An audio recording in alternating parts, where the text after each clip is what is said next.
Hi there, and thank you all so much for coming along once again. I have a question for you all. Is it worth to play the free-to-play Brawlhalla? This game was released in late 2017, is developed by Blue Mammoth Games, who only worked on Brawlhalla apparently, as I can see from their Steam page, and the publisher is... ouch. The publisher is Ubisoft. So this is where I think the monetization will come in play, as the game is free to play, but we'll talk about this later. As for now, let's start simple. What is the game about? Well, it's a platform brawling game, so a fighting game. So you're gonna just, punch left and right till you hit a person so hard that they will fall from the platform, or charge your attack and send them flying to another dimension. You got the idea, I guess. There's 54 characters called legends available for you with currency that you can unlock by playing the game, and another 43 with premium currency called coins. But these are not unique or different from the other 54, and I will tell you after why, and we'll talk about the prices per character, because we get into that later. But first, let me remind you something. Where to play the free-to-play, why I have a free-to-play, is a series where I give you some facts and also my personal opinion. Mostly my personal opinion, I guess. Yes, I'm a little bit biased, and it's up to you to tell the difference in the video which is which. Now, I have to roast the game on its menu. What in the Valhalla Smash Bros is this menu? It's so unintuitive, so lacking of features, it feels so 7020p looking. I personally don't like it at all, and I know they could have done a much better job. It's fine if you spend like 10 hours on the game, it will feel intuitive at that point and you'll get used to it, but I think a menu should be intuitive from the first second, especially for a free-to-play game when a lot of people will try the game, and if they get into the game and the menu is kinda all over the place, that's not good for you. But anyway, I think now is the time to hop on the game and see what's up. We have three options, and they kinda all blend into each other. One is free for all, where you can punch and KO everyone. Then you have 1v1 and 2v2s. Basically, you can even gather a friend and play 2v2 with your friend, or 1v1. It's up to you. I'll be jumping in free for all, and I will be getting my ass kicked there by all sorts of players. As let me tell you from now, I suck at this game. So yeah, I'm not good at all at the game. Most of the times I just find myself lost trying to look around for my character on the screen, as it's like way too much happening for me. Of course it will get easier with time by playing the game and stuff like this, if I will continue playing. But for now, as a new player, I feel like there's so much happening on the screen, and yeah, most of the times, like I'm repeating myself here, I'm just ending up looking at other characters, not at my character. I don't know where is mine. I just need to look around and point out which is me. And the rest of the times I just spam one or two combos that I discover work for my legend. Example, all the KOs that I did for my first 2 hours felt like they were lucky. I know I was actually like getting better with every 10 minutes, but they felt like lucky, not skill based. That was till I tried a shark dude named Mako. His name is Mako, and he got me like so many times in the first and second place. I done so many KOs or kills, however you wanna call them, with the character. He has a sliding attack. Basically, he rides a wave left or right, and with that sliding wave heavy attack, I was able to carry myself in most of the games.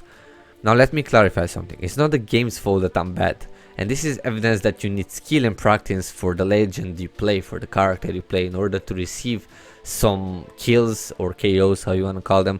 And that's like, that will give you that sweet adrenaline rush when you make a KO with a character that you actually put time into learning its combos and stuff like this. In order to practice, you have the offline mode where you can play the tutorial. There they explain how the basic attack works, the movement and the energy bar, let's say.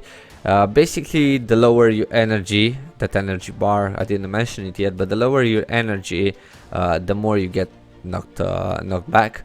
from punches and attacks and stuff like this. So basically, if you're on red, next time somebody is gonna punch you with a right click, you're just gonna fly from the map. You're a KO instantly. There's another mode where you can just go and practice around combos by smashing your keyboard around. Combos, you know, usually function with AS, AW, looking forward, looking left, looking down and looking right, stuff like this, and with your left and right click, with your left click and right click. You just gotta play around with the controls and see what your character does. And I recommend, if you find somebody who looks good, you think they looks cool, purchase him with in-game money, of course, and then just go around in training mode and find what works for you.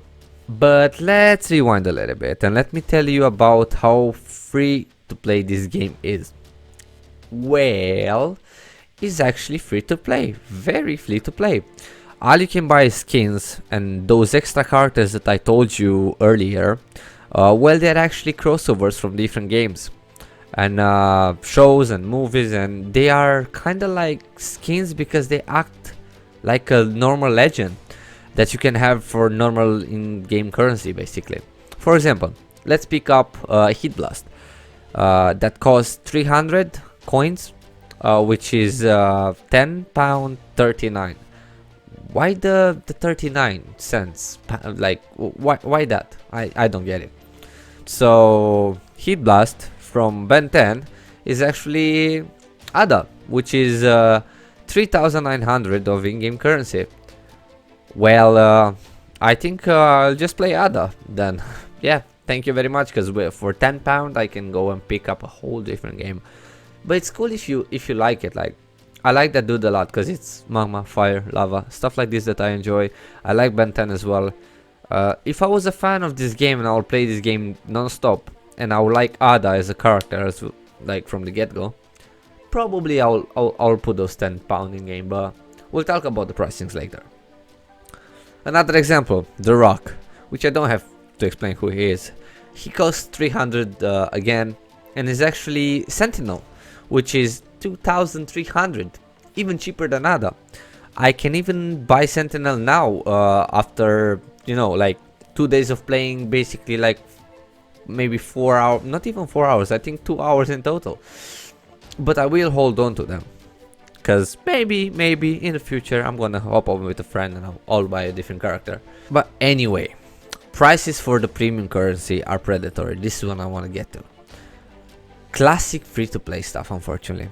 Example, if you have to buy The Rock, which is 300, you don't have the option to buy the 300.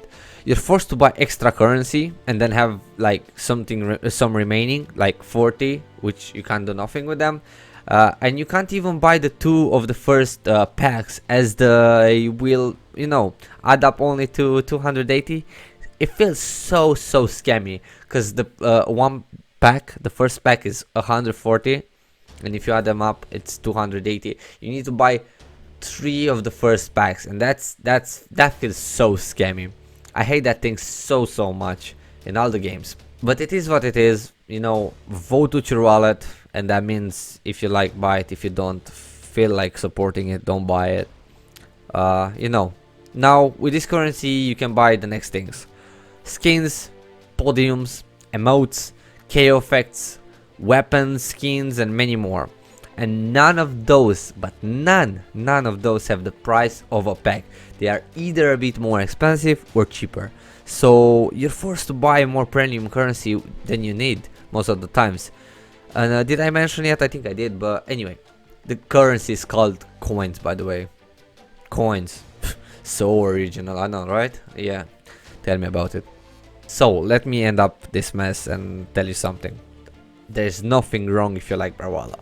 I get why the game is so popular, and I get why it has the success that it has. Personally, the game is not for me, but if it is for you and you enjoy it, I hope you make it very far into the ranks. I really do. I know that I will not come back to the game, unfortunately. If they do something special or a huge update, they will add, I don't know, some new game modes or something different, maybe, yeah, as I do like the aesthetic of the game, and I do like all this idea of how many crossovers they have and how many characters they have. It's something really cool in here, but it feels like just being a brawling game, which is in the name. I know, Brawlhalla. It's a little bit, it's a shame. They could do so much more, and I really hope they do. I really hope they do, because they do have the player base to expand, and that would be really, really nice. But now I think I'm ready to answer. From my side, from my point of view, is it worth to play the free-to-play Brawlhalla? No.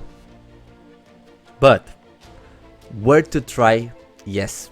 It's not worth to play, my opinion, but it's worth to try. It's free to play, so go ahead, download the game, give it a try for 2-3 hours, and then decide. After, come back in the comments and let me know what you think. I know what my opinion was in the game, but I really hope you have a different one. I really hope you get to enjoy the game, and maybe you will actually stick around in the game, maybe one day be even a pro, as they do have tournaments going on and stuff like this. The competitive league in Brawlhalla, it's actually pretty big. Thank you very much for watching, and I hope to see you in the next episode of Where to Play the Free to Play. Take care, everyone.